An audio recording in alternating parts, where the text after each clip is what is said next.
This unusual-looking fish, with frog-like eyes and sharp curved teeth, has invaded the North American Great Lakes. Neogobius melanostomus, or more commonly known as the round goby, traveled here in the contaminated ballast water, most likely discharged by a European freighter.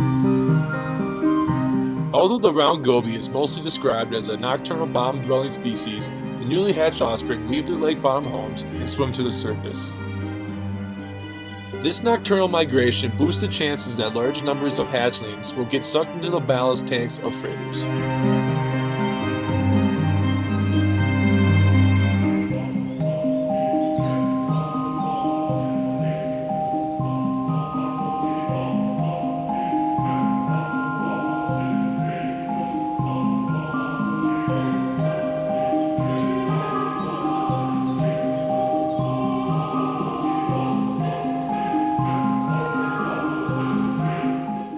The first discovery of this invasive organism occurred in April 1990 when biologist David J. Jude from the University of Michigan in Ann Arbor found a round goby in the St. Clair River outside Detroit. It was only 4 short years later, by 1994, that the round goby had been discovered throughout the entire Great Lakes region. The round goby is native to the Black and Caspian Sea regions of Eastern Europe. It is a small, bottom-dwelling fish that perches on rocks, sand, cobble, and gravel. Round gobies can grow anywhere from 4 to 10 inches long, but often only reach maximum lengths in their native habitat. Adolescent round gobies appear solid slate gray. Female and immature male round gobies are mottled gray, olive green, and brown. Spawning males turn almost solid black and die after the breeding season.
Round gobies spawn from April through September. Approximately every 20 days, the female visits a new nest and spawns with a different male.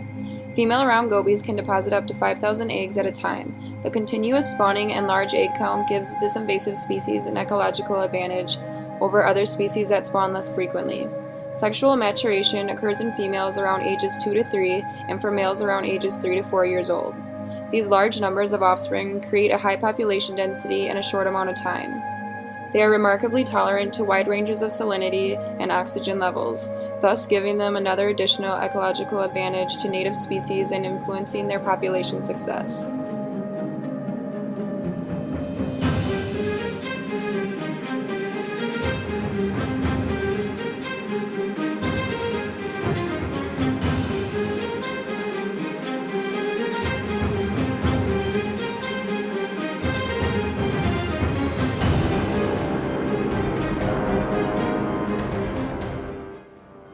The round goby have proven to outcompete the native bottom-dwelling fish such as sculpins, log perch, and darters, driving them from their spawning areas, consuming their eggs, young, and other invertebrates. Their aggressive personalities have eliminated some species from certain areas altogether.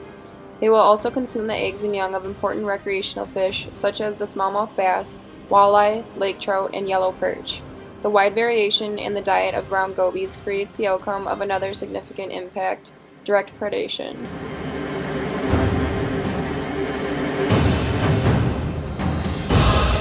Another foreign invader from the same region as the round goby is the zebra mussel, which fulfills 60% of their diet. Zebra mussels are filter feeders, therefore they consume toxins that are found throughout the Great Lakes.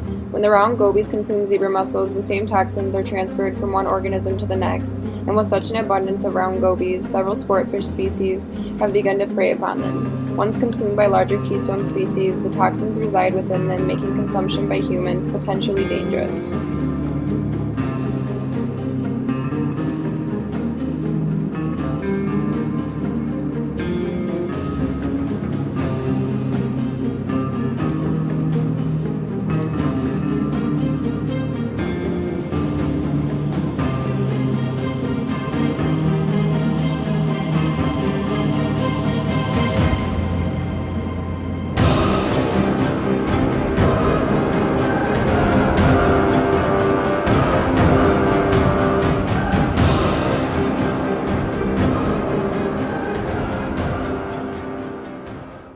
The last significant impact of the round goby affects a major asset and part of the historical culture of the Great Lakes region: recreational and private charter fishing.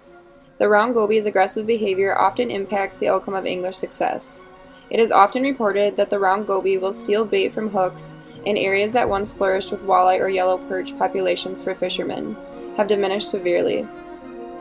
People from all over the world come to the Great Lakes region to fish because it is the world's largest freshwater system. The success of the Great Lakes ecosystems is vital for the biodiversity in this region.